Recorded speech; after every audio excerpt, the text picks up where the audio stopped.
J'aimerais bien vous parler ce soir du rapport aux parents. Quitte ton père et ta mère et va vers toi-même. Mais auparavant, je vais faire un test. Qui d'entre vous a la clé du domicile de ses parents? Qui d'entre vous ont des parents qui ont la clé de votre domicile? Qui d'entre vous ont les codes Internet des comptes bancaires des parents? Je ne sais pas si je suis clair. Vos parents ont un compte bancaire, je suppose. Est-ce que vous avez accès, est-ce que vous avez des codes Internet pour avoir accès au compte des parents? Qui d'entre vous ont des parents qui ont vos accès à vous, sur vos comptes? Ah, quand même, d'accord. Voilà, donc c'est un petit test comme ça, mais qui est intéressant de savoir justement le lien, parce qu'à travers ces questions-là, il y a pas mal de choses, de revisiter le lien, etc. Donc, la première chose dont j'aimerais parler, c'est la parole de Dieu. Vous connaissez très bien ce passage qui est très connu, hein, où l'appel d'Abraham, quitte Dieu lui dit va vers toi-même. En hébreu, c'est lech lecha. Alors, c'est de l'hébreu, donc c'est peut-être pas très clair, mais c'est en tout cas dans le judaïsme, et c'est très, très fort comme parole. Quitte ton pays, ta parenté, la maison de ton père, et va vers le pays que je te montrerai. Je ferai de toi une grande nation, je te bénirai. Voilà, c'est intéressant de dire que la première chose qu'il faut que Dieu demande quand il appelle, c'est de quitter. C'est de quitter. Il y a quelque chose à quitter. À quitter, et là, c'est quitte ton pays, ta parenté, la maison de ton père. Va vers le pays que je te montrerai. D'une certaine manière, d'autant plus que, donc vous savez que Abraham habitait Ur en Chaldée, et que dans la tradition rabbinique, son père était fabricant d'idoles. Et donc c'est la première fois que Dieu, depuis la création, s'adresse à une personne humaine et lui demande quelque chose. Et il lui demande entre autres de quitter son père et sa mère, hein, et de quitter sa parenté, la maison de son père, c'est-à-dire de rentrer dans une dimension de promesse, hein, et au fond, l'importance à un moment donné, il faut quitter une forme de relation que l'on peut avoir eue avec ses propres parents, ou que l'on a avec pour pouvoir dire je. Hein, il faut laisser ce qui est connu pour aller vers l'inconnu. Évidemment, moi je m'occupe beaucoup, comme vous le savez, des couples, etc., des préparations au mariage. Toutes ces questions-là sont des questions qui sont très importantes, hein, au moment du rapport aux familles d'origine. Et justement, pour fonder une nouvelle famille, ou une potentielle nouvelle famille, ou un nouveau couple, eh bien, l'idée, c'est précisément de quitter un certain rapport que l'on avait avec ses propres parents. Et c'est intéressant que quand, en tout cas surtout pour le premier, quand le premier de vos frères, de vos sœurs, etc., qui s'est marié, la famille ne sera plus jamais la même. Il y a un avant et un après avec le mariage, le fait que, au fond, la famille sera très différente. Vous étiez, imaginons que vos parents soient ensemble, vous avez grandi 20 ans, 25, 30 ans, les parents, les frères et sœurs, et puis à un moment donné, il y a quelqu'un qui rentre dans la famille, il y en a un qui se marie, ou voilà, et du coup qui modifie le... Et ça veut dire quoi? Ça veut dire que rentrer dans une dimension, par exemple, de couple, mais grandir aussi comme personne, c'est passer du connu à l'inconnu. Il y a quelque chose il y a une nouveauté qui arrive et qui permet justement aux uns et aux autres d'avancer. Je ne suis pas tellement pour l'expression de couper le cordon. Je suis plus pour avoir un cordon de 100 km. C'est-à-dire que d'avoir un cordon qui vous permet d'aller et de venir. On n'est jamais ex-fils, ex-fille de ses parents. On n'est jamais ça.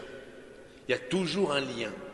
Et si vous êtes dans une forme de colère avec vos parents, par exemple, ou pour X raisons, en tout cas les relations aujourd'hui sont complexes, prenez conscience que être dans la colère, être dans une... c'est aussi dépendre. C'est dans une forme de dépendance. C'est-à-dire, vous n'avez pas vraiment quitté, vous n'êtes pas venu vraiment adulte quand vous êtes encore dans cette tension, vous êtes en conflit, vous n'avez pas quitté quelque chose. Donc voilà, c'est intéressant de savoir ça, c'est d'avoir un lien avec les parents qui permettent d'aller et venir. Ça veut dire déjà qu'il n'y a pas de possessivité de la part de vos parents ou de vous-même sur vos propres parents, ou entre frères et sœurs de jalousie pour qui aura le lien le plus étroit, etc. etc. Donc je pense que c'est important que vous puissiez prendre conscience de ça. Hein. Donc va vers toi-même, hein. Si tu restes encore dans la maison de ton père, en sécurité, tu ne pourras pas porter de fruits, devenir pleinement adulte, capable de porter les autres. Au fond, le fait de quitte ton père et ta mère, et le fait de ce qui est dit aussi à Abraham, quitte la maison de ton père, c'est pour permettre de devenir adulte. Et l'objectif étant de devenir l'alter ego de ses parents. À l'âge que vous avez, beaucoup vous êtes autour de la trentaine, voire un petit peu plus, à l'âge que vous avez, c'est important de devenir alter ego de ses parents, voire parfois, dans certaines circonstances, on le verra tout à l'heure, porter ses parents. Je pense, moi, maman à 90 ans, ben voilà, c'est moi qui m'occupe, pour ça que j'ai les codes de son compte, etc., les accès à son compte, c'est pour ça que j'ai la clé de sa maison, pour X raisons. Mais chacun, peut-être, vous aussi, vous avez un lien avec vos parents qui est important parce que vous vous sentez d'une certaine manière responsable, parce que vous les trouvez, ils sont en fragilité. Donc, je trouve en tout cas de devenir l'alter ego de ses parents, c'est certainement ce qui est le plus important, c'est-à-dire de devenir adulte, d'accepter de porter. Hein, donc, c'est ce qui vous permet aussi de porter du fruit et ce qui vous permet d'avoir une vie féconde, hein, de dire je. Mais en même temps, je trouve ça important que dire je, c'est aussi dire non. Je pense à tous les rituels familiaux. Il y a beaucoup dans les familles des rituels familiaux du style, bon, typiquement Noël, on va dire, voilà, c'est le grand rituel familial. Noël, Pâques aussi parfois dans certaines familles, parfois une semaine en vacances, etc., etc. Et j'ai remarqué que, nombre d'entre vous, je pense, vous êtes célibataires, j'ai remarqué qu'on ne tenait pas beaucoup compte des célibataires dans le choix de ces rituels familiaux. On ne tenait pas beaucoup compte du timing. On passe avant le couple marié avec enfant, le couple marié, et toi tu passes en dernier. Tu vois, je trouve que... Et là, il y a quelque chose qui, je trouve, qui fait qu'une forme d'infantilisation aussi. Alors, il peut y avoir des questions pratico-pratiques de vacances pour les enfants, vos neveux et nièces, etc. Mais derrière ça, je suis très attentif à ce que vous puissiez aussi, vous, pour ceux d'entre vous qui sont célibataires, vraiment vous positionner, de dire voilà, qu'est-ce qui me convient, qu'est-ce qui ne me convient pas. Et évidemment, se positionner par rapport à sa famille, et singulièrement les rituels familiaux, les rendez-vous familiaux, c'est revisiter sa culpabilité. Parce que dire non, c'est dire je, mais dire je, c'est aussi soi-même comment, on va peut-être te dire, oui, tu fais encore un mandat part, tu fais ceci, tu fais cela, bon. Et si vous faites un choix que les parents, d'une certaine manière, n'approuvent pas pour X raisons, parce que, je sais pas, il se trouve que juste ce week-end-là, vous avez un week-end d'amis, où vous avez votre meilleur ami qui se marie, et c'est l'enterrement de vie de jeune fille, etc. Bon, voilà, et que vous n'êtes pas disponible, ce sera bien d'envoyer d'autres signaux positifs pour dire à vos parents, c'est pas parce que je ne viens pas que je ne vous aime pas. Donc, du coup, d'envoyer des signaux qui permettent de dire à l'autre, pour moi c'est important, quitte ton père et ta mère, c'est pas perdre la relation avec ses parents, c'est pas perdre l'affection avec ses parents, c'est juste devenir adulte dans cette affection.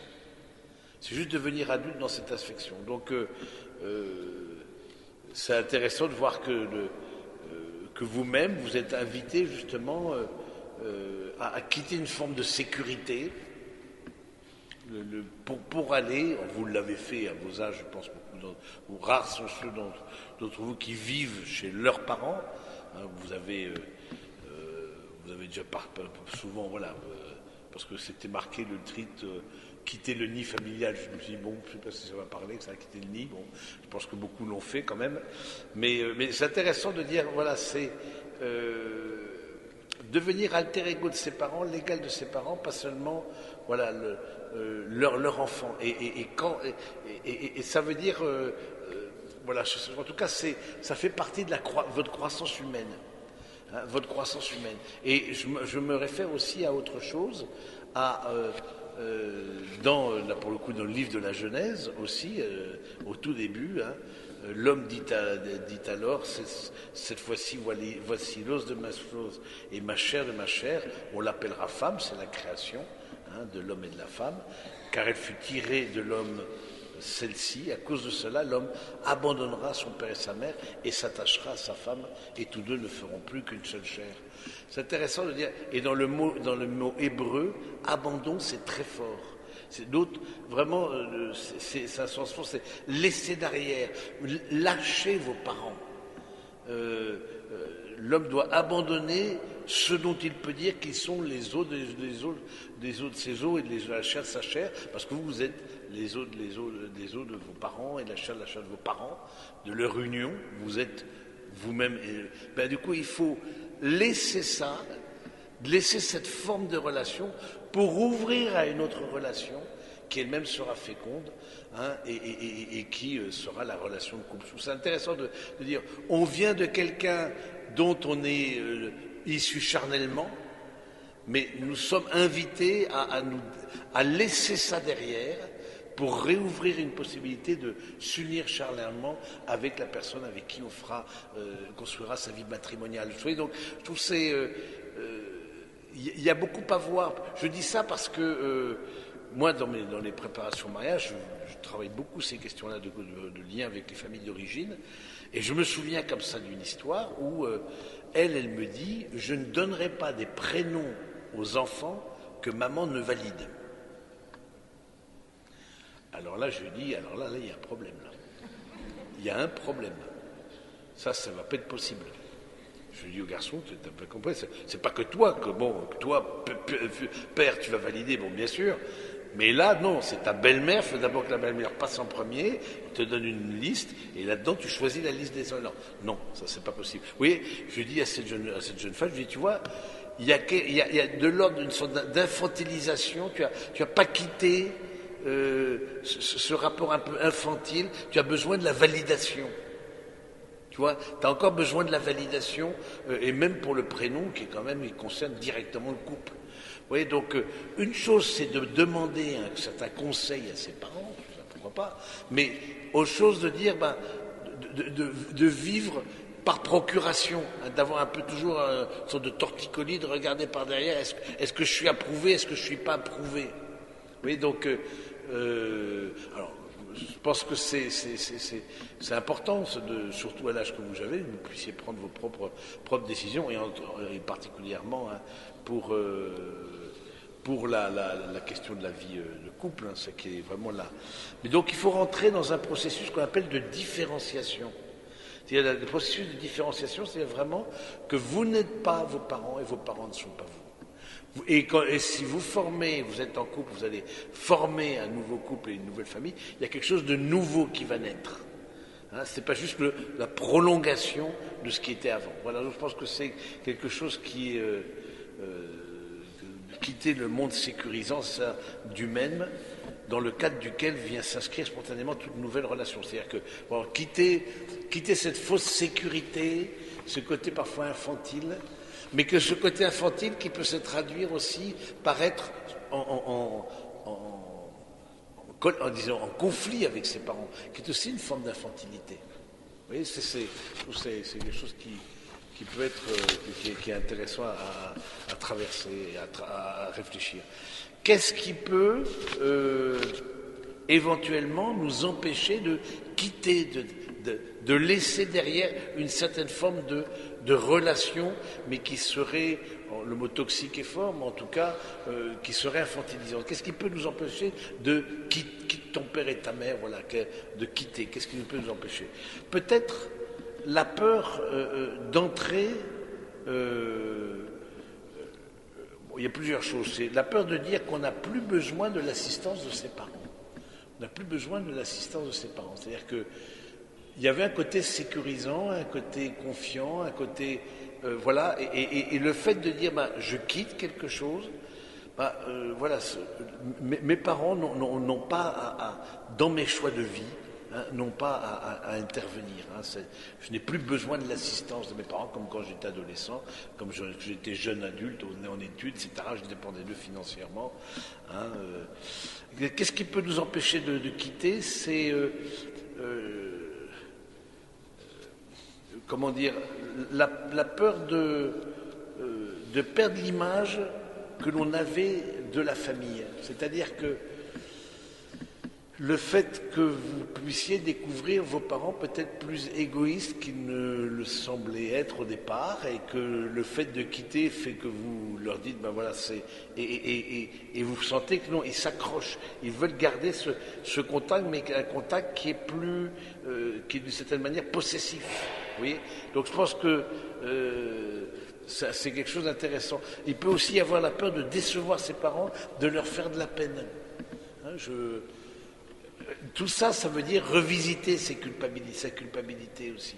La peur de faire de la peine, c'est par exemple de quitter, voilà, prendre des décisions, ne pas les tenir informés du mon quotidien, ne pas, voilà, d'avoir mon jardin secret. Bon, je me méfie beaucoup, par exemple, de tous ceux qui ne s'autorisent pas à avoir une vie privée, hors des parents, par exemple, tous les groupes WhatsApp. Toutes les groupes WhatsApp famille. Du coup, le problème, c'est pour ça que je ne refuse ça absolument, je n'ai pas. Parce qu'en fait, si tu ne mets pas quelque chose, tu vas. En fait, la famille va se résumer à qui est sur le groupe. C'est intéressant. Qui est sur le groupe WhatsApp, qui n'est pas sur le groupe WhatsApp. Et donc, et si ton frère qui a eu un petit, etc., du coup, toutes les 2 minutes, claque une photo, ceci, bébé sur le pot, bébé dans le bain, bébé machin. Mais au secours, je veux dire, stop, bébé, je veux dire, c'est fini, les bébés, stop. Donc, voilà, et toi, t'es là, bon, comme c'est libre, t'as pas forcément énormément de choses à dire, etc. Bon, mais en même temps, si on ne rejoint pas le groupe, du coup, on n'est plus dans la famille, mais non, tu te coupes de la famille. Donc, méfiez-vous de ce qui pourrait être des relations qui vous empêchent d'être libre. Autant d'avoir des relations avec sa propre famille et ses propres parents, c'est important, mais qui vous laissent libre. Et tous ces groupes, voilà, de WhatsApp ou autres, je trouve que parfois c'est des choses qui fait qu'on n'a pas on n'a pas une suffisante liberté, quoi. Donc pourquoi est-ce qu'on aurait peur éventuellement de quitter ses parents? C'est peur de les sentir trop fragiles. Je voulais évoquer ça. Et ça, il faut faire attention à quelque chose. Ce qu'on appelle la parentification. La parentification, c'est devenir parent de ses parents. Et peut-être certains d'entre vous ont été parents de leurs parents parce que, imaginons, vous avez perdu votre papa, votre maman, donc il y a eu un deuil, il y a eu un veuvage, etc. Il n'y a peut-être pas eu de remariage, ensuite ils n'ont pas reconstruit, ils n'ont pas refait leur vie, comme on dit, et du coup vous vous êtes sentis comme responsable de vos propres parents, parce que vous les sentiez comme veuf ou veuve en fragilité. Donc quitter, on ne veut pas quitter parce qu'on dit mais est-ce qu'ils ne vont pas s'effondrer ? Est-ce qu'ils ne vont pas, comme ils sont seuls, ou alors parce que des problèmes de santé. des problèmes de santé, alors, tout dépend de l'âge de vos parents, mais il peut y avoir des parents qui vous ont eu assez tard, par exemple, vous êtes les derniers de la fratrie, et ils ont 70, 75 ans, etc. Bon, ils sont déjà d'un certain âge, et peur de quitter, je veux dire, s'il leur arrive quelque chose, je m'en voudrais toute ma vie. Non, vraiment, sauf si vous êtes enfant unique, mais vous avez des frères et sœurs. Donc, je t'appelle dans ces cas-là, quel est le rôle des frères et sœurs dans le fait de prendre soin du parent fragile, hein? Et puis voilà, la vie est faite aussi de difficultés et de fragilité, mais parfois on ne veut pas quitter à cause de ça. Parce qu'on a peur de s'en vouloir, vous voyez, donc il y a une forme de culpabilité, mais qui n'est pas charité, vous voyez, donc on peut aussi ne pas vouloir quitter parce qu'on a peur de la solitude, tout simplement. Parce qu'au fond, ben oui, je suis pas aujourd'hui, je suis célib, etc. Je suis pas en couple. Et bon, moi, ben, finalement, ben, c'est plutôt sympathique d'avoir toujours le coup de fil avec maman. Bon, surtout pour les filles, pardon, mesdemoiselles. Bon, ouais, mais bon, c'est beaucoup les filles qui sont dans un rapport. Voilà, les garçons, bon, tant que les parents n'ont pas reçu un avis de décès. Ils supposent que leur garçon est à peu près vivant, mais voilà. Donc, mais je trouve ça intéressant justement aussi. On a peur de certaines solitudes et exister dans la société, c'est le pouvoir d'y être seul, à se débrouiller sans que personne ne te tienne la main ou ne parle pour toi. Voilà, peur d'une solitude. Hein, voilà, laisser ses parents, mais soi-même se retrouver seul, donc comme jeune adulte, voilà donc. Et du côté des parents, il peut y avoir une difficulté à lâcher les enfants, faire le deuil, que le jeune adulte ne soit plus l'enfant d'avant, et eux-mêmes se rendent compte qu'ils ne sont plus si jeunes non plus. Et donc vous partez, vous quittez, vous menez votre vie, vous décidez de votre vie professionnelle, par exemple. Bon, les études, souvent, les parents ont leur mot à dire, mais après, dans la vie professionnelle, vous pouvez les consulter, mais c'est vous qui avez votre mot à dire. Et bien, ils se rendent compte, en fait, que la roue tourne, et ça peut être pour eux. Derrière ça, il y a la peur de la mort, vous voyez. Chez certains parents, la peur de la mort qui va faire que laisser partir l'enfant, c'est dire au fond, le monde existera sans moi. Alors on le sait intellectuellement, etc. Mais c'est la réalité, c'est que voilà, c'est l'autre part, et c'est bien. Et je me méfie beaucoup de ces culpabilisations de la part de certains parents. Ah mais tu me laisses seul, etc. Ou alors des comparaisons par rapport à ton frère, à ta sœur. Regarde comme eux sont attentifs. Voilà. Ne rentrez pas là-dedans. Ne rentrez pas là-dedans. Tout ce qui peut être de l'ordre de la culpabilité dans le lien avec les parents n'est pas de Dieu. Ça, c'est absolument clair. La preuve, c'est que Dieu lui-même appelle à quitte ton père et ta mère, attache-toi à ta femme dans la création d'Adam et Ève. Et puis notre ami Abraham, voilà, qui quitte ton pays vraiment et la maison et va vers le pays que je t'indiquerai. Donc, il y a vraiment cette idée de plus être dans une dépendance infantile. Donc il peut y avoir aussi une peur de la part des parents de perdre leur identité. Parce qu'ils étaient avant tout, et on voit beaucoup, en tout cas un certain nombre de couples, arriver à la retraite. Qu'est-ce qui occupait les 30 ans de leur vie entre le mariage et la retraite? C'est le travail et les enfants. Il n'y a plus de travail, ils sont à la retraite, et les enfants sont partis. Alors eux, comme parents, se définissaient comme les parents de un tel, de Camille, de François, etc.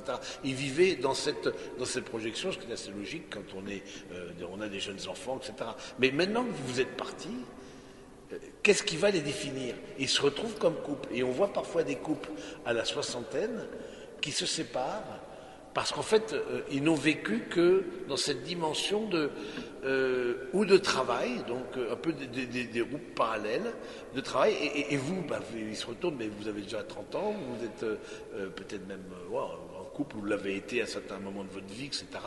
Et puis vous allez votre chemin, et puis eux, ils se disent, mais nous quoi? Je veux dire, donc je trouve ça intéressant la peur de perdre leur identité. Vous voyez, les parents ne laissent pas partir des enfants parce qu'ils ont peur de perdre leur identité. Hein, une sorte de que eux, comme parents, ben, ils ne se définissent plus comme les parents d'eux. Puis ensuite, ils vont se définir comme grands-parents, ce qui est un peu autre chose aussi. Donc voilà, ça c'est un peu la question des difficultés à quitter. Maintenant, j'aimerais vous parler d'autre chose, c'est la question des loyautés. La question des loyautés. Qu'est-ce que c'est que les loyautés? C'est comment rendre à ceux qui nous ont fait du bien. Comment faire pour que, quand on est dans une attitude de reconnaissance, de gratitude avec ses parents, eh bien, on veut leur rendre aussi, à travers l'amour, à travers la tendresse, à travers le service. Comment faire? C'est ça, la loyauté, c'est rendre à ceux qui nous ont fait du bien, leur redonner l'amour, la vie, qu'ils nous ont donné aussi. D'une certaine manière, chaque enfant, quand il naît, contracte une dette, on pourrait dire comme ça, hein, alors qui n'est pas financière, bien sûr, en naissant, la dette de l'amour, la dette de la vie. Voilà, on a reçu de personnes. Et donc la loyauté veut dire que on va faire des choix qui vont plaire à ceux qui nous ont fait du bien. On va se mettre dans une attitude de correspondre aux attentes de nos parents parce que eux nous ont aimés. C'est ça qu'on appelle les loyautés. C'est correspondre aux attentes des parents. Et correspondre, c'est pas que des parents, ça s'applique aussi aux frères et sœurs, ça s'applique aux amis. Alors, personne qui nous fait du bien, il nous semble que leur redonner de l'amour, c'est correspondre à leurs attentes. C'est rentrer dans leur vue. Alors, c'est intéressant d'être attentif sur ce point-là parce que il y a plusieurs formes de loyauté. Il y a plusieurs formes de loyauté. Il peut y avoir la loyauté à la parole reçue, hein, comme cette vieille maman qui dit à son fils « Je compte sur toi quand je serai morte pour que la famille s'entende bien ». Voilà. Une loyauté, que c'est une forme de loyauté. Si je veux correspondre à l'amour de ma mère, il faut que ma famille autour de moi s'entende bien. Il peut y avoir une loyauté par rapport au patrimoine reçu. Hein, un père qui dit à son fils, avec ta mère, nous avons décidé que ce serait toi qui recevras la maison de famille. Il peut y avoir une loyauté aux rituels familiaux, je vous en ai parlé. Hein, il peut y avoir des loyautés aussi par rapport à un parent défunt, hein, le parent défunt de sa famille, où on se sent toujours dans l'obligation de prendre soin de celui qui est plus fragile, ou de correspondre à ce que mon père penserait de ce que pourrait être mon épouse ou mon époux, même s'il n'est plus sur cette terre, etc. Il peut y avoir aussi une forme de loyauté par rapport à des pratiques religieuses, hein, qui dit loyauté dit loi, commandement nouveau ou ancien. Hein, je sais ce que ça ferait plaisir à ma famille, que je pratique, je le fais plus par devoir que par amour. Donc c'est ça. Est-ce que c'est juste pour, typiquement le mariage à l'église, est-ce que c'est juste une convention parce que dans votre famille c'est comme ça, parce que, etc. Et donc vous voulez correspondre aux attentes, ou est-ce que c'est une vraie démarche spirituelle, vous voyez. Donc il y a quelque chose qui est important. Donc, alors c'est vrai que vous êtes construit, le monde se construit aussi par des loyautés. Hein, le rapport aux parents fait aussi que voilà, vous êtes dans une attitude de gratitude aussi par rapport avec ce que vous avez reçu. Mais la difficulté vient quand il y a ce qu'on appelle les loyautés toxiques. Quand ça se passe bien et qu'il n'y a pas de pression de la part de vos parents pour aller dans un sens ou dans l'autre, mais ça va. Mais il y a des loyautés qu'on appelle clivantes. Et ça, c'est des relations avec les parents qui sont toxiques, et ça, et qui peut être aussi avec d'autres. Hein. Quand, par exemple, on vous demande de choisir, typiquement dans une séparation, soit si tu aimes ton père, moi ta mère, tu ne m'aimeras pas. Et ton père te dit, si tu aimes ta mère, moi ton père, tu ne m'aimeras pas. Il faudra que tu choisisses entre les deux. Ça, c'est typique des relations toxiques. Ça, c'est vraiment très toxique comme relation. C'est clivant. Si tu es avec lui, tu n'es plus avec moi. C'est fini. Je te demande de choisir.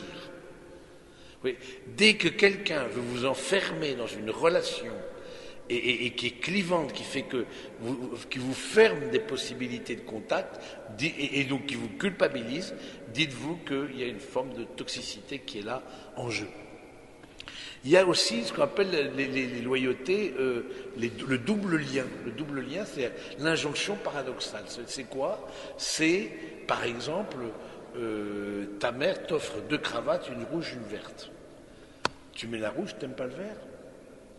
Tu mets la verte, t'aimes pas le rouge? Impossible de contenter l'autre. C'est ce qu'on appelle l'injonction paradoxale. Mais écoute, sois naturel, alors tu essaies d'être naturel. Ah non, mais pas comme ça. Alors je suis naturel comment alors? Oui, donc dès que vous sentez qu'il y a une forme de culpabilisation et que voilà, on vous met et de même, je vous en ai parlé, le fait de la parentification, on devient parent de ses parents, hein, ou voire parent. On a été parentifié dans le sens aussi, on a dû, je me rappelle comme ça, cette jeune femme que j'ai préparée au mariage, qui, les parents travaillaient beaucoup, c'était l'aîné, c'était la fille. C'est vrai que la question des loyautés retombe beaucoup sur les filles. Ça, c'est mon expérience. Et elle devait s'occuper d'aller chercher les petits frères et sœurs à l'école, quand elle avait 14 ans, de leur faire les devoirs, de faire prendre le bain, le repas, de les coucher, les parents arrivaient après. Elle a été parentifiée, elle a été mise en responsabilité quelque part de ses frères et sœurs, alors que c'est aux parents de s'occuper de ça. Donc je trouve ça intéressant ou alors des loyautés toxiques, qui fait une comparaison entre les enfants. Vous allez, du coup, il y a une comparaison. Ah, tu sais, ta sœur, qu'est-ce qu'elle prend des nouvelles? Point de suspension. Ok. Bon, ben c'est bien. Bon, ben, sous-entendu, toi, t'en prends pas. Tu vois, donc voilà, attention à ces comparaisons-là. Ce qu'on appelle les conflits de loyauté, je veux dire, pas de loyauté sans conflit, car la loyauté consiste à donner de façon préférentielle à quelqu'un par rapport à quelqu'un d'autre. Forcément, si vous voulez correspondre à l'amour qui vous a été donné, que ce soit de vos amis, que ce soit de vos parents, vos frères et sœurs, etc., à un moment donné, il y a un choix. On ne peut pas donner de la même manière, au même moment, à des personnes différentes la même chose. On ne peut pas donner la même chose. Forcément, qui dit loyauté dit conflit de loyauté. À un moment donné, il y aura un choix à faire. Est-ce que je vais préférer passer du temps, par exemple, avec ma famille? Est-ce que je vais préférer passer du temps avec mes amis? Voilà, comment je vais... Et ça, je pense que c'est très fort dans par exemple, les tragédies classiques, hein, qui sont fondées sur cette question du choix. Hein, vous avez lu tous Antigone de Sophocle, voilà, qui veut donner une sépulture à son frère et défie son oncle qui s'y oppose. Hein, c'est contraire aux lois de la cité. Hein, soit je veux aimer mon frère, soit je suis contre les lois de la cité. Hein, donc le roi Lear aussi, un autre exemple. Dans le roi Lear, on a un exemple vraiment de relations toxiques et de loyauté, de conflits de loyauté. Toutes les tragédies en général sont construites sur les conflits de loyauté. Hein, vous vous rappelez dans le roi Lear, un roi qui a 4 filles, et il dit « Je donnerai mon royaume à celle qui m'aimera le plus ».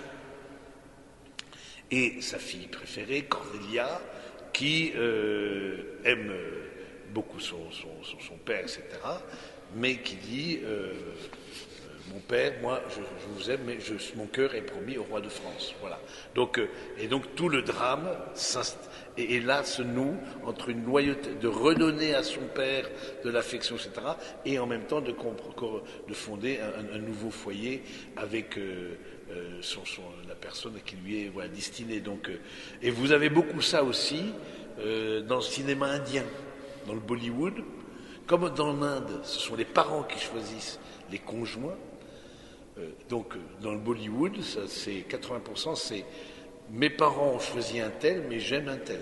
Déjà, vous avez 80% des films. Voilà, ça c'est parce que la dimension des plus la dimension sociale est forte, plus la dimension du groupe est forte. Vous avez la même chose dans le cinéma japonais. C'est intéressant parce que dans la partie ascétique, le côté groupir, comme ça, le côté est très très fort, le côté social est fort. Et donc, du coup, le conflit de loyauté peut très vite se faire. Je me souviens, un petit détail, mais je me souviens par exemple d'un homme qui a été pris en otage, c'était en Algérie, c'était un ingénieur qui travaillait dans le pétrole, etc., un japonais, pris en otage par des djihadistes, etc. Bon bref, donc finalement il est libéré, il rentre au Japon, il demande pardon d'avoir troublé l'ordre social. Oui, parce que j'ai fait quelque chose qui n'est pas conforme à ce qui était attendu de moi par la nation. Donc c'est quand même assez étonnant et ça visite beaucoup au niveau. Donc c'est intéressant de dire ces conflits viennent interroger notre culpabilité, sortir demande un travail, un savoir dire non, hein, parce que c'est toxique ou parce qu'on privilégie notre loyauté. Il faut se dire aussi, dire je, c'est dire non. Dire je, c'est aussi dire non. Typiquement, quand un couple se construit, je vois très bien, en tout cas le conseil que je donne, c'est vraiment redimensionner les amitiés que vous aviez, la place que vous donniez à vos amis avant. Il y a quelque chose à redimensionner. Vous ne pouvez pas passer autant de temps avec vos amis depuis que vous êtes en couple, surtout si vous sentez que vous projetez, etc., que quand vous n'y étiez pas. Donc, du coup, oui, on ne te voit plus, tu nous lâches, etc., etc. Bon, voilà, je dis ça aussi pour vous qui avez des amis qui sont en couple et dont vous voyez qui sont beaucoup moins disponibles pour les rencontres. On ne peut pas correspondre aux attentes de l'autre de la même manière, au même moment et de la même façon. C'est pas possible. Donc il y a forcément des choix. Donc il y a forcément, à un moment donné, une sorte de conflit de loyauté entre ce que vous pouvez vous être et ce qu'on attend de vous. Hein. Donc voilà, donc ça vient interroger notre culpabilité, je vous l'ai dit, etc. Situation plus difficile pour les célibataires. Hein. Donc, et plus on fait des choix éloignés de ce qu'attendent ses parents, plus il faut leur envoyer des signes d'attachement. C'est-à-dire, plus on fait des choix éloignés de ce qu'attendent les parents, plus il faut envoyer des signes d'attachement. Ça veut dire quoi ? Ça veut dire que, imaginons que vous avez votre futur ou votre petite amie, etc., n'est pas ce qui était attendu. Vous savez, dans des familles plutôt classiques, etc., il y a des attendus, qui sont bien sûr pas dits, mais si tu te pointes avec un type avec des piercings partout, des tatouages, il croit que ce n'était pas ça qui était attendu. Donc du coup, si, imaginons que ce soit après discernement la bonne personne, si je fais des choix qui sont pas attendus par la famille, qui sont peut-être éloignés de ce qu'aurait pensé ce qui était bien pour moi la famille, eh bien, il faut envoyer des signes d'attachement, c'est-à-dire il faut envoyer des signes d'affection. Il faut envoyer des signes d'affection, c'est-à-dire il faut dire le choix que je fais de ce futur conjoint, par exemple, c'est pas contre vous. C'est pas contre votre éducation, c'est pas contre parce que je suis en crise, parce que je suis, je veux envoyer bouler le modèle que j'ai reçu, qui est plutôt classique, etc., etc. Bon, non, c'est pas ça. C'est pour X raisons que vous ne voyez pas. Je suis mis. Donc ça veut dire que envoyez des signes d'attachement, envoyez des signes d'affection, de tendresse, de prendre soin, etc. pour dire c'est pas contre toi que je fais le choix que je fais. Ou alors, aussi au niveau professionnel. Il y en a qui ont une formation d'ingénieur, etc. Puis tout d'un coup se retrouvent passionnés par les carrières manuelles, par exemple. Donc je trouve que c'est intéressant d'être attentif là-dessus, etc. Donc voilà, la question des loyautés, des conflits de loyauté. Maintenant, vous me direz, il y a j'ai beaucoup peut-être insisté sur quitte ton père et ta mère, mais vous avez aussi un commandement qui est quand même pas rien, c'est tu honoreras ton père et ta mère. Comment conjuguer le fait de quitter avec le fait d'honorer? Comment conjuguer le fait de quitter avec le fait de donner de l'importance? Parce que dans le mot honorer, honore ton père et ta mère, c'est dans Exode 20, 12, afin d'avoir une longue vie sur la terre que te donne le Seigneur ton Dieu. C'est-à-dire que honore ton père et ta mère, c'est-à-dire c'est le 4e commandement du décalogue, donc, vous savez, dans les 10 commandements, donc c'est le 4e, hein, c'est le seul à avoir une promesse qui lui soit attachée, et ça veut dire quelque chose, honorer ça en hébreu, ça signifie, dans le sens concret, alourdir, rendre lourd, donner du poids. C'est-à-dire que honore ton père et ta mère, ne sous-estime pas le lien qui vous unit. Ce lien-là, il a du poids.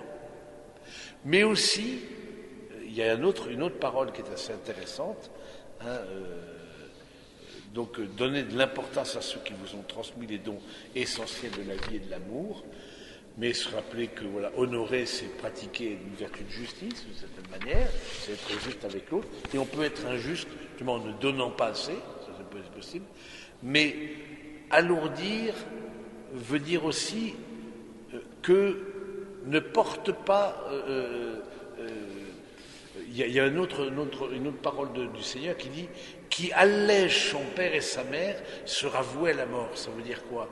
C'est-à-dire, celui qui prend sur ses épaules le poids des décisions de ses propres parents rentre dans quelque chose de mortifère.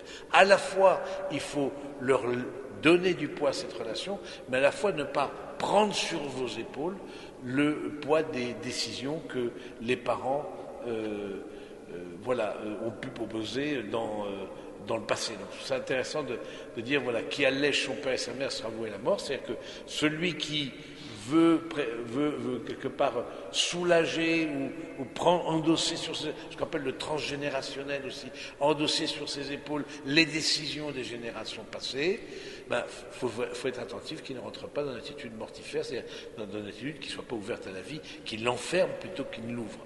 Voilà, donc je trouve ça un peu assez intéressant de réfléchir sur ces questions-là et de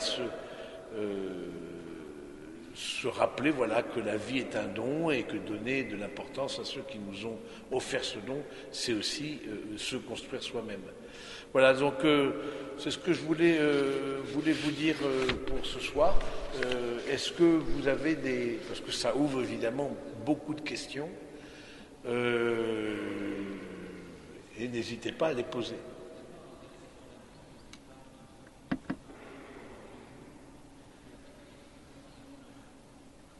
Il n'y a pas quelque chose dans la Bible qui dit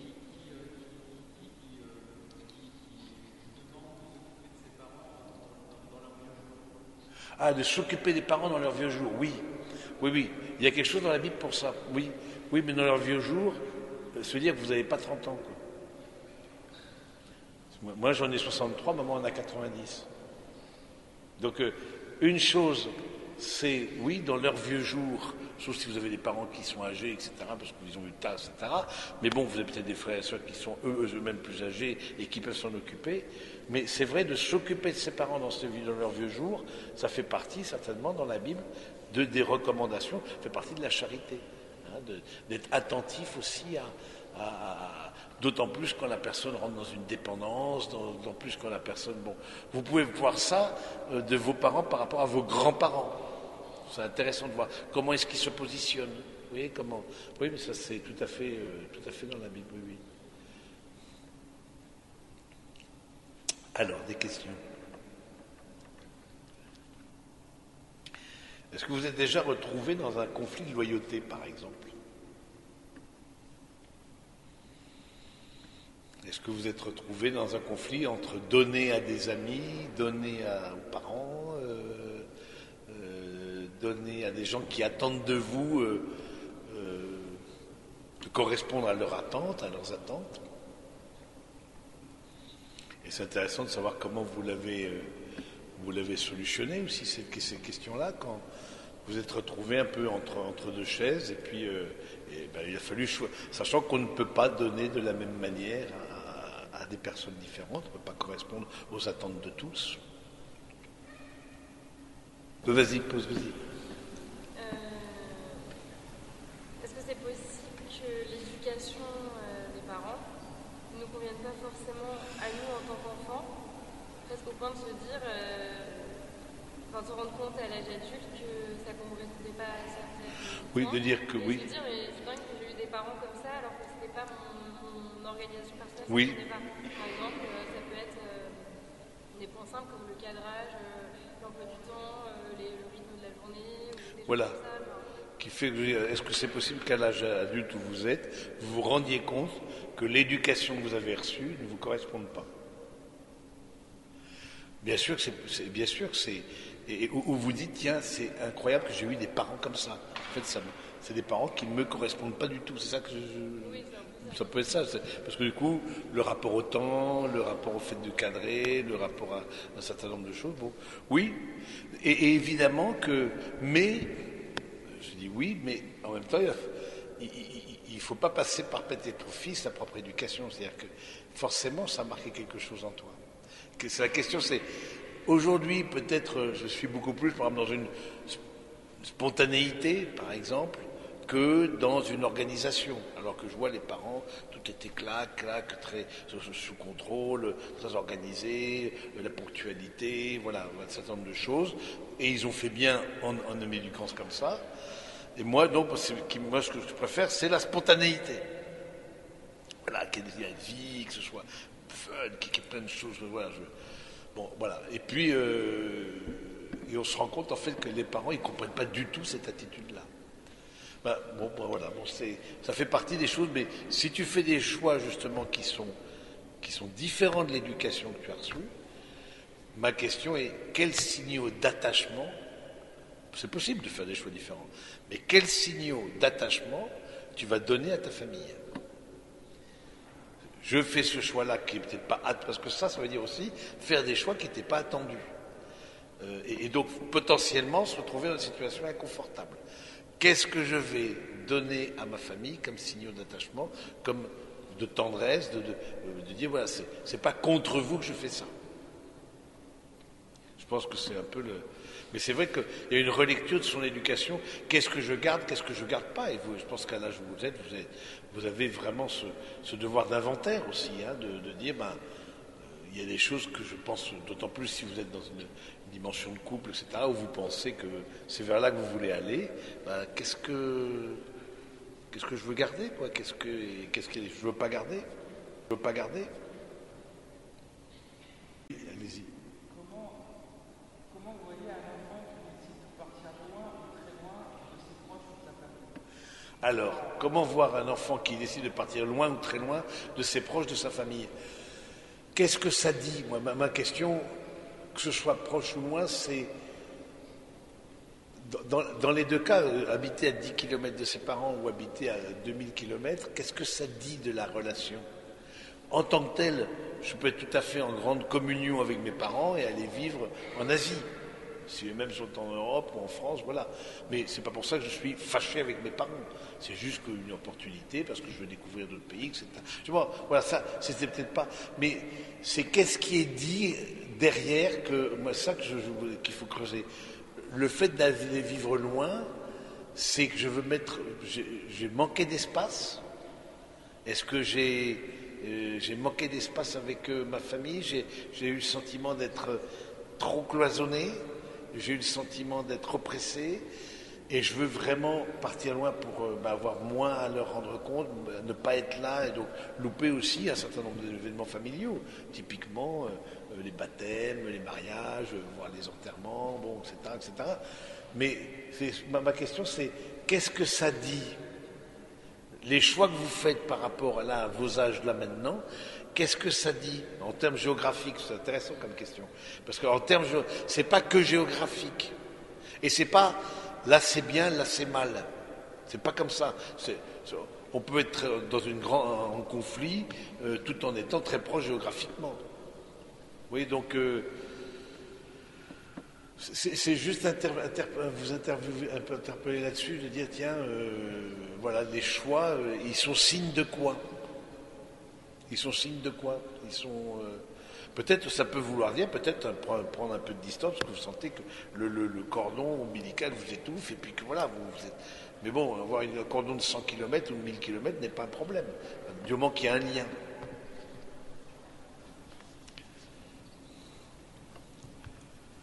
Oui, vas-y. Jusqu'à quel point peut-on faire changer ses parents? Jusqu'à quel point peut-on faire changer ses parents? Alors, c'est compliqué parce qu'en plus vos parents doivent plus ou moins avoir le même âge que moi, la bonne cinquantaine ou la petite soixantaine, j'en sais rien. Donc c'est compliqué. D'abord, en général, il faut toujours penser dans le changement, qu'est-ce que moi je peux changer? Toujours, dans toute relation, que ce soit avec des amis, etc. Non pas qu'est-ce que l'autre peut changer. Comment moi je peux vivre cette relation avec ma famille de façon plus apaisée. Par exemple, imaginons que ce soit dans leur manière de faire, parce qu'ils sont dans le minimum des parents très intrusifs. Ils te demandent, ah, bah alors t'as un petit copain, raconte-moi tout, par le menu, etc. Ben non, stop.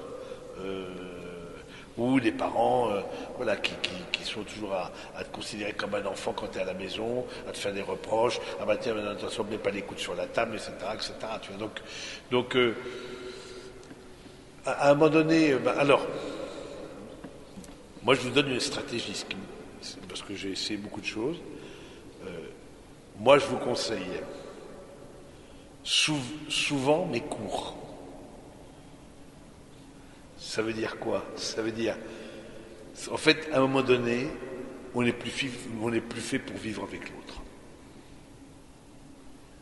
On n'est plus fait pour vivre avec ça. On ne peut pas.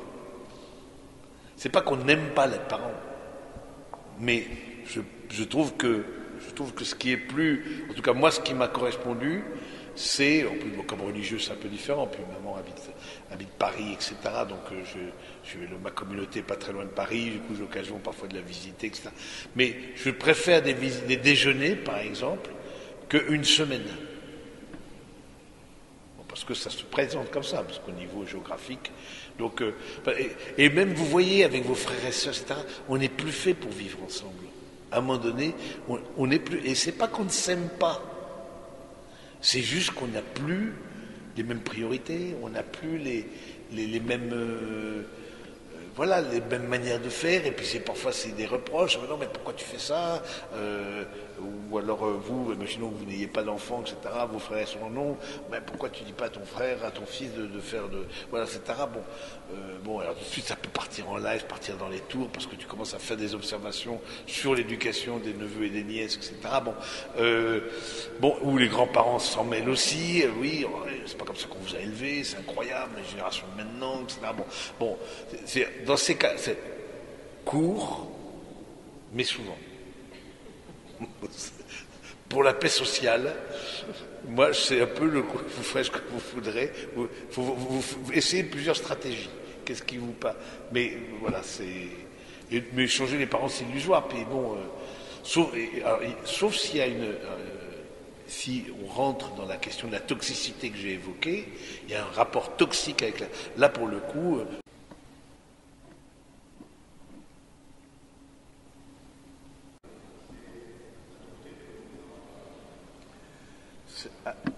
C'est adopter de nouveaux parents.